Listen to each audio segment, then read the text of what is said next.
Bonjour, cette vidéo que nous allons voir aujourd'hui a pour but de vous présenter la manière dont il faut modifier les fichiers RPG du registre parcellaire graphique afin de pouvoir les intégrer dans l'outil RPG Explorer. En premier temps, nous allons regarder déjà comment se présentent les données RPG, notamment sur les années 2007 à 2009. En fait, au niveau des données RPG qui vous sont fournies, vous avez trois lots de données. Un premier lot correspond à ce qu'on peut appeler le shape.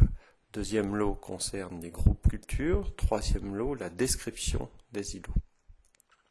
Le fichier, ou plutôt les fichiers shape, sont en fait constitués d'un lot de 4 fichiers.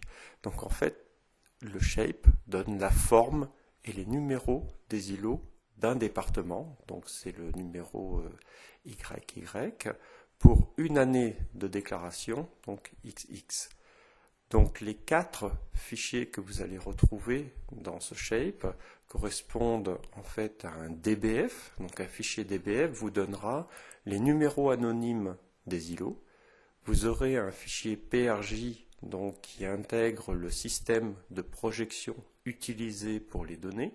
Donc pour les données RPG, en fonction de l'année, on a 2 systèmes de projection qui ont pu être utilisés.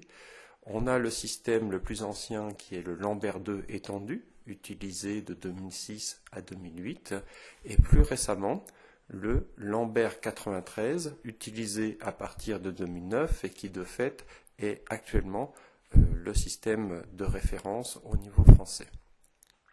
Le shape, en tant que tel, fichier SHP, est le fichier de forme des îlots. Donc il reprend tous les polygones des îlots. Donc il y a environ 5 millions d'îlots pour chaque année sur l'ensemble de la France pour le RPG. Et le SHX, donc c'est l'index basé sur les positions des îlots. Donc voilà sur ce premier lot d'informations. Sur le deuxième lot d'informations, donc concernant les groupes culture, en fait, ici, il s'agit d'un fichier CSV que vous pouvez ouvrir sous un tableur comme Excel. Et là, vous allez avoir comme information l'occupation du sol pour chaque îlot. Donc, vous allez retrouver dans ce CSV le numéro anonyme des îlots, le même numéro que celui qui était présent dans le DBF du shape que nous avons vu précédemment. En plus, vous aurez l'information donc sur l'occupation du sol. Cette occupation du sol est décrite par groupe culture présent sur l'îlot. Donc vous aurez le numéro du groupe culture pour chaque îlot et la surface pour chaque groupe présent dans l'îlot. Alors, à quoi correspondent ces groupes culture? En fait, quand les agriculteurs déclarent leur culture, ils ont le choix, au moment de leur déclaration, pour chaque îlot, parmi plus d'une centaine de possibilités de culture.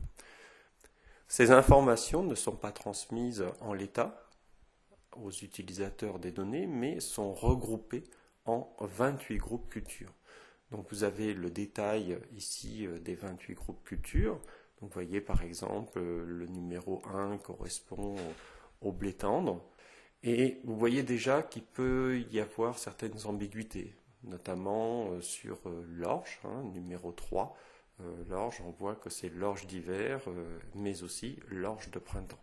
Donc à ce niveau-là, on n'a pas la certitude de savoir quelle est l'occupation réelle au niveau d'une parcelle entre l'orge d'hiver et l'orge de printemps. Voilà pour ces informations. Donc, si on revient à la description de nos fichiers, après les groupes culture, nous avons description d'îlots. Donc là, ce sont des informations complémentaires qui sont données sur les îlots et les exploitations concernées. Donc on va retrouver toujours le même indicateur important, celui qui permet de faire le lien entre toutes les données, à savoir le numéro anonyme des îlots, donc qu'on avait dans le DBF, qu'on avait dans le CSV sur les groupes de culture et qu'on retrouve donc au niveau de la description des îlots. Mais on va avoir aussi des informations complémentaires, comme la commune de l'îlot. Et l'information la plus importante pour RPG Explorer, c'est en fait le numéro anonyme de l'exploitation qui exploite cet îlot. Donc ce numéro anonyme signifie qu'en fait, tous les îlots exploités par une même exploitation sur un même département vont avoir donc ce même numéro anonyme d'exploitation. Malheureusement, d'une année à l'autre, comme c'est un numéro anonyme, eh bien, il va changer, même si l'exploitation agricole garde les mêmes îlots, le numéro associé à ces îlots au titre de l'exploitation ne sera pas le même d'une année à l'autre. On trouve aussi d'autres informations comme la SAU d'exploitation ou la surface de l'îlot. Ces informations sont à utiliser avec une certaine prudence parce que l'expérience montre qu'elles ne sont pas nécessairement d'une très grande fiabilité. Alors, une précision sur les données des années autres que 2007-2009. Donc, la situation de 2006 est un petit peu particulière. 2006, c'est la première année des données disponibles au niveau national, des données RPG. Et en fait, pour 2006, il y a eu une erreur au niveau d'identification des fichiers. En fait, les données 2006 sont transmises avec l'indication 2007. Donc c'est la même structure au niveau des noms, mais c'est 2007 qui est indiqué. Alors attention, quand vous recevez ces données, il s'agit bien de 2006, mais avec 2007 indiqué.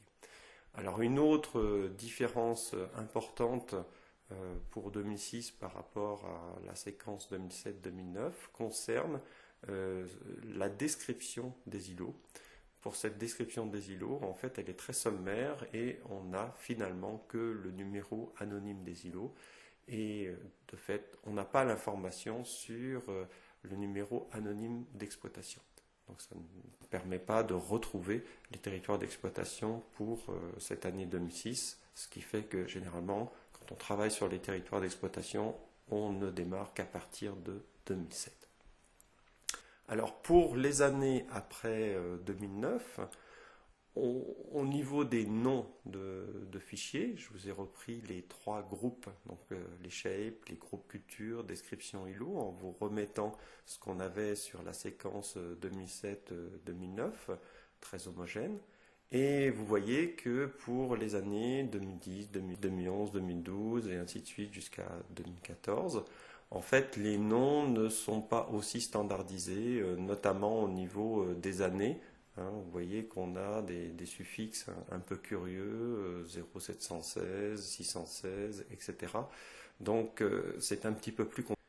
Donc, si on récapitule les évolutions pour les données RPG et les choix de format de données que nous avons été amenés à faire pour utiliser ces données dans RPG Explorer, au niveau des noms de fichiers, on a donc des choses très stables de 2007 à 2009.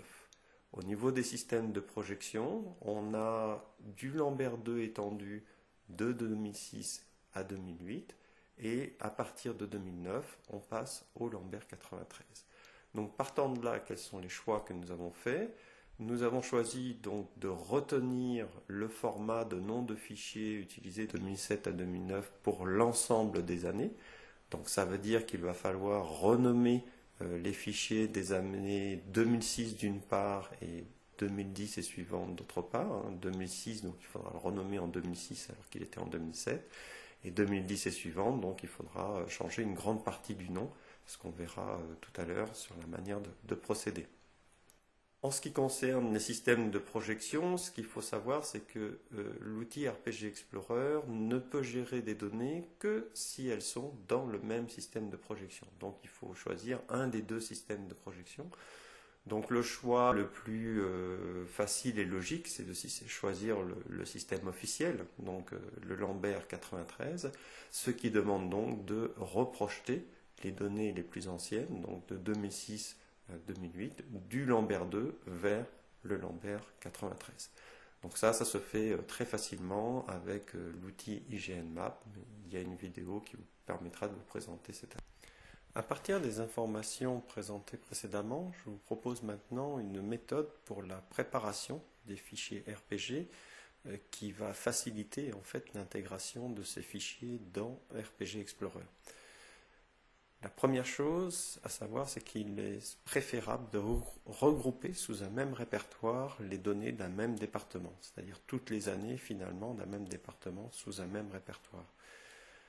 Partant de là, si on fait l'hypothèse par exemple qu'on travaille sur une longue période, de 2006 jusqu'à 2014, on va commencer en fait par mettre dans ce répertoire les données qui ne nécessitent pas de modification. Donc là, il s'agit des données de 2009, puisque à la fois le nom et la projection sont corrects. Ensuite, on va copier année après année les données post-2009. Donc ces années se caractérisent par un système de projection correct en Lambert 93, mais par contre, il faudra ensuite changer les noms de ces données qu'on aura copiées les unes après les autres. Par la suite, dans un répertoire indépendant, vous aurez les données de 2006 dont il faudra changer les noms. Je vous rappelle que pour 2006, le nom est indiqué de manière native 2007, donc il faudra remettre 2006. Ensuite, regrouper les données 2006-2008 dans un même répertoire, sachant que ces données sont en Lambert 2 étendu, et que donc on pourra changer en bloc donc toutes les données qui sont contenues dans ce répertoire depuis le Lambert 2 étendu vers le Lambert 93. À partir de là, on pourra recopier les données ainsi générées depuis le répertoire initial vers le répertoire du département, en n'oubliant surtout pas de récupérer non seulement le shape, mais aussi les fichiers CSV. À partir de là, vous disposerez donc de données sous un répertoire unique que vous pourrez intégrer dans RPG Explorer sans difficulté. Je vous propose maintenant un exemple concret de procédure visant à renommer les fichiers. On est donc avec un répertoire dans lequel on a des données de 2009 et de 2010. Donc de 2009, format correct, 2010 donc à renommer. Donc on commence par recopier le nom de 2009. On sélectionne l'ensemble des 4 fichiers du shape pour recopier le nom qu'on a pris à 2009. On renomme en 2010 là où c'était 2009. On fait Enter et donc l'ensemble des 4 fichiers se retrouve renommé de cette manière. On passe ensuite aux 2 autres fichiers CSV, commençant par le fichier groupe culture. On fait de même en faisant copier sur les données 2009. On fait coller sur les données 2010, on renomme en 2010, Enter, etc. sur le deuxième fichier CSV, copier sur 2009, on sélectionne 2010, coller, on renomme en 2010, Enter, et la procédure est terminée. Il vous reste ensuite à faire la même chose pour toutes les données des années postérieures jusqu'à 2014.